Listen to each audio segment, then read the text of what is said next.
hrišćanski i tvoriti ložnike ovoga svetoga hrama, da spomene Gospod Bogu carstvu svome, sada i svagda i u sve vekove vekova.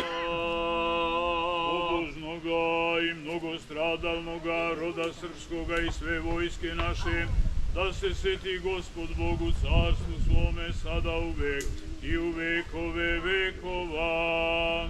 Visoko preosvećenoga mitropolita našega Jovana, da pomene Gospod Bogu carstvi svojem, svagda sada uvek i u vekove vekova. Blagoverni, Hristoljubivi, pravoslavni rod naš, da pomene Gospod Bogu carstvu svome, sada i uvek i u vekove vekova.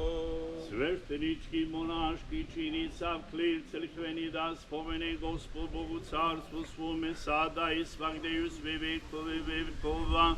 Bolesnike, putnike, za veru stradalnike, da se seti Gospod Bogu carstvu svome, sada i svagde i u sve vekove vekova. Bolesnog Miloša, bolesnog Miluniku, Radoslava, Rajnu, da spomene Gospod Bogu carstvu svome, sada i svagda, sada uvek i u vekove vekova.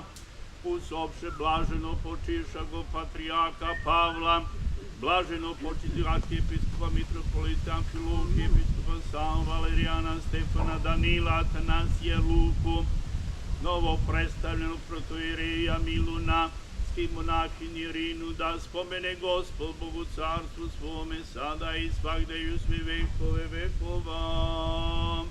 Sve vas pravoslavne hrišćane, da spomene Gospod Bogu carstvu svome, sada i svagda i u sve vekove vekova. Protoirej. Ja